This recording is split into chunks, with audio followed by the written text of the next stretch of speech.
Hi everyone, this is Jim. Welcome to this Blitz chess postmortem. This is a postmortem of my Blitz chess game number 177. I was white here.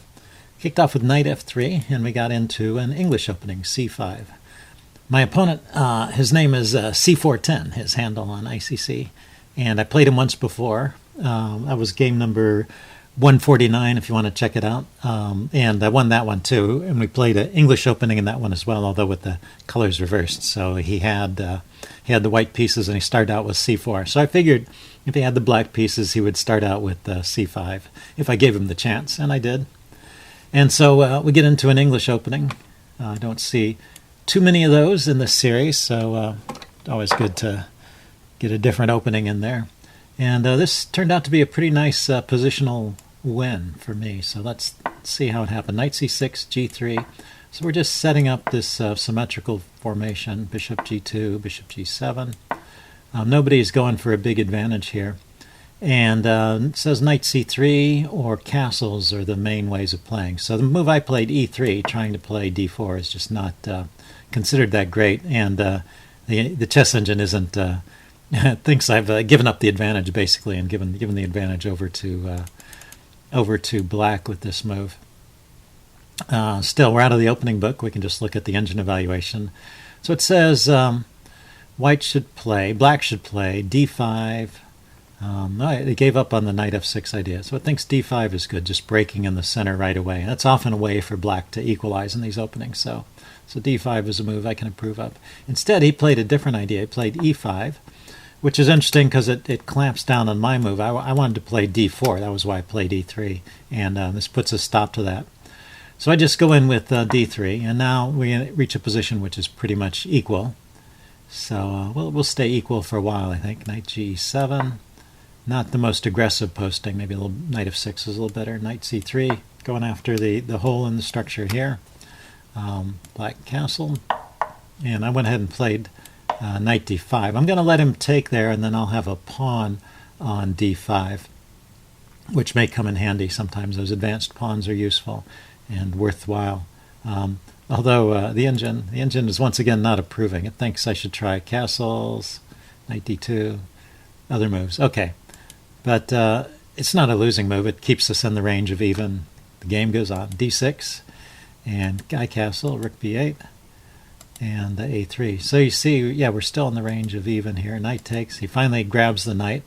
And at this point, for some reason, the engine no longer thinks that grabbing the knight is the way to play this. It thinks b5 is the way to play it. And after this exchange, it appreciates my advanced pawn here and gives white a slight edge.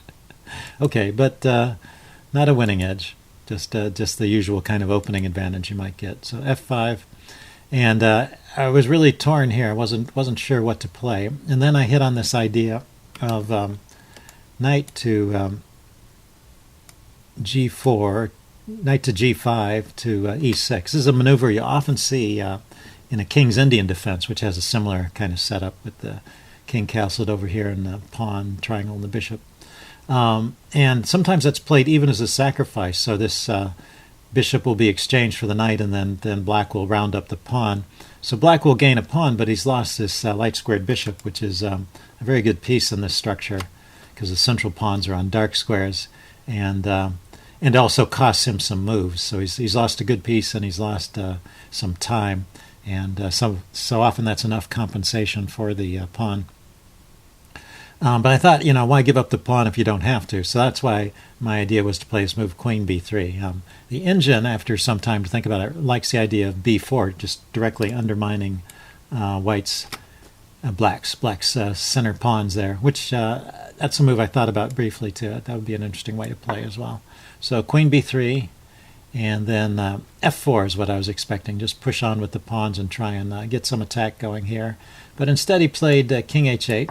Sometimes, getting away from this potential threat on this diagonal, but the pawn is blockaded, so it's not an immediate threat.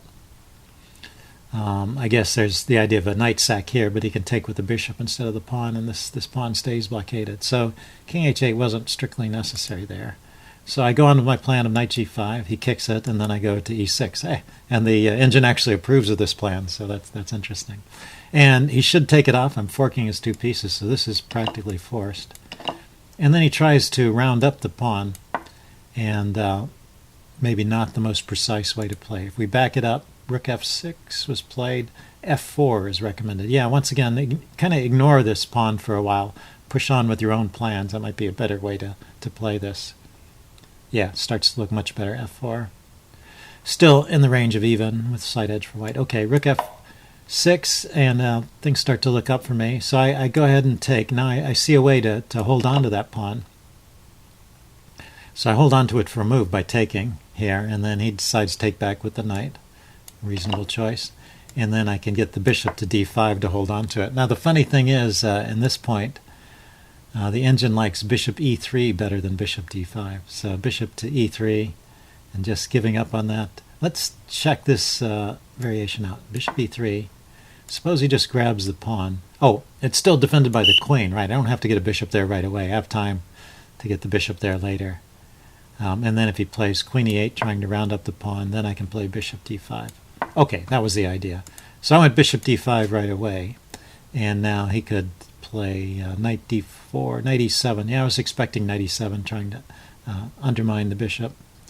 But instead he played queen e7, blockading the pawn, so I can't push it forward. But the queen is not the best piece to blockade with. It would rather be free and roaming about the board, and some lower valued piece like a knight, a less mobile piece, would be a better blockader. Okay, so bishop e3 I played. It's interesting the engine approves of that too. I figured if he takes the bishop, this is not a big deal. Because I get these strong pawns in the center, I can support my bishop now. And yeah, thinks white is doing well there. Okay. So he didn't take the bishop, and instead he played knight to d4. But that gives me a chance to do the trade. And he plays c takes d4. And now this is a big mistake. If you look at the difference between e takes d4 and c takes d4, this is actually a positional error. So it's nice to see an example of a positional error that actually gets punished. So the thing is, he's opened up the c file, and I'm the one who gets to it first. So I play rook a to c1. And he can't oppose it because he can't support a rook on the square c8. His rook has been distracted trying to round up my advanced e-pawn.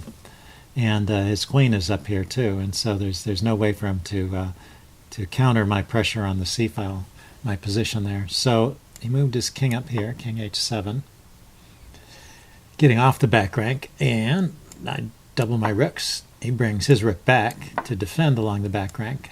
I double my rooks, as I said, and then he plays queen f6, putting some counter pressure here against f2. So I can't play rook to c7 immediately, which is what I want to play.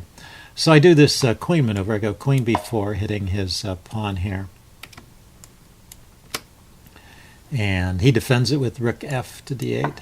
And then I bring my queen back to d2. Now it looks like there was an even better move with just rook c7. Oh, yeah. Now that his rook has been distracted, I could have played rook to c7 immediately. I didn't really need this anymore. So I was following through with a plan that was no longer entirely necessary. But I have enough of an advantage that it's not a problem. So I get my rook to the 7th rank. And so I've got this positional advantage of a complete dominance of the c file. But I want to turn this into a win. So you have to sort of trade one advantage for another. And what I'm hoping to do is now get dominance of the 7th rank, which is a next step in my winning plan. So rook e8, going after the pawn again.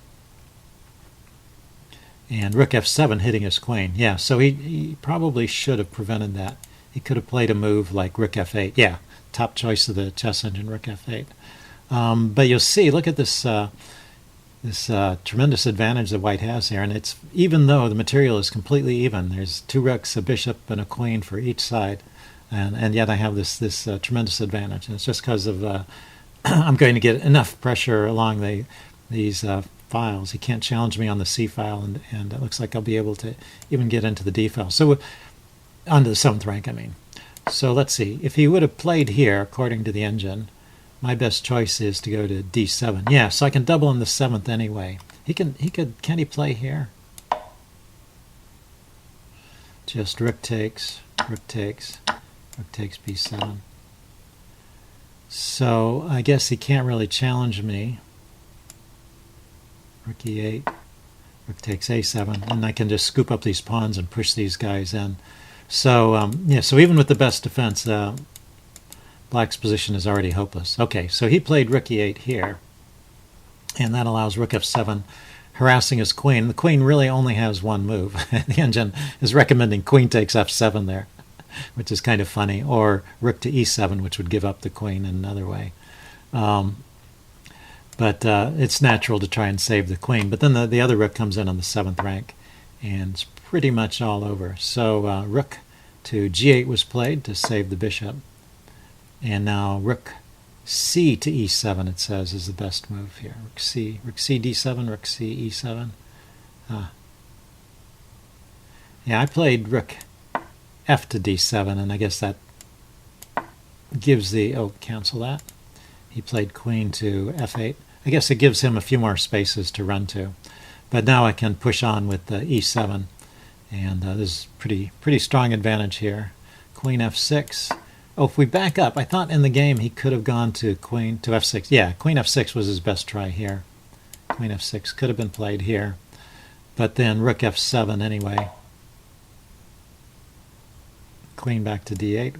What have I accomplished? Oh, and then the other rook c to d7. So it says that definitely wants that other rook there. So if the queen goes to here, just queen g5. Queen c1 check. Oh, no, that's just a queen sack. He won't play that. Let's see. Oh, but everything else leads to mate in 10. Let's see. Queen takes d7. I mean, the queen is not threatened. Let's throw in a nothing move and see how I'm supposed to win this. Bishop e4. Ah, okay, that's it. That's the trick. I'm crashing through on the g-pawn, and he can't stop it. Okay, I just was curious how I'd win if he played that queen f6. So he went queen f8 instead, and that allowed me to push on e7 with tempo. Then the queen went to f6. And now I have, well, first of all, I can grab the exchange here. Cancel that. He took with the king.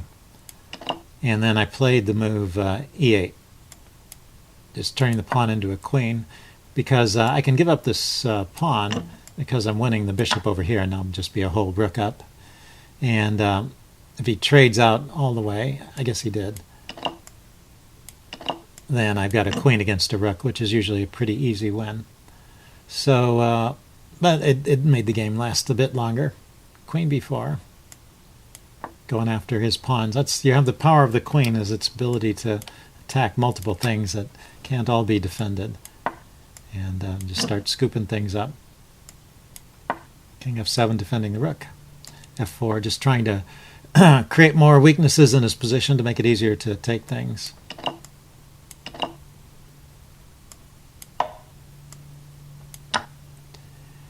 And he went with the check, and then he went back, and then I went over here with the check.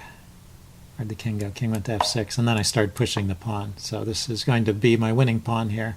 That's my plan. So king f5, and I push on to d5. And the interesting thing about this is even if he plays this move here, which I was worried about for a second in the game, I realized I can just take that because his king is behind the pawn, and I will queen. So it's a kind of tactic you have to keep an eye out for as the material gets low. You can always trade off your pieces to get a winning position with the pawns, and having a pawn ahead of your opponent's king is one of those primary winning positions. Okay, so he recognized that. He went back with the king f6. So I just keep pushing with the pawn. Rook e6. Keep pushing. Rook d6. And now, it took me a while to figure this out, but I realized that queen c7 here, I could do the same trick all over again. So king e7, and I take the rook, and I'm winning. But it looks like there's an even faster win, because if I just push the pawn and queen, I'm queening with check. So there's a discovered check. So he can't take my queen. He's got to move his king. And it's under attack from both queens. So where can it go? It's got to go to e6. I guess that's the only move, right? Yeah, that's covered. And then queen to c4. Check. Next. Okay, it's just a matter of finding those the right squares to put those pieces on now. Where can he go? He can't go anywhere to any of these 3 squares. He can go here. Can't go to these 3 squares. No, he can't go here or here because the queens are covering him. He can't go here or here. So this is his only move. And then there's a checkmate here. Queen g5 is checkmate this way. Okay, a pretty mate. I played the move queen takes d6 instead, and he resigned here. If he takes the pawn, obviously I'm going to queen and be winning that way. So interesting game. Hope you guys enjoyed that. There's some cute tactics. This is a common theme in games and puzzles as well. Often it happens with the bishop. You can place a bishop here and give the king a check, and it can never take the bishop because because if it takes the bishop, then you get a queen. Here, it's not so common with a queen. It only works here because I'm taking a rook, and as well as delivering check. And of course, he could run away and try and blockade the pawn, but it's only natural to try and take back too. Either way, it's winning. Okay, leave any comments you have in the section below, and I will see you again soon. Bye.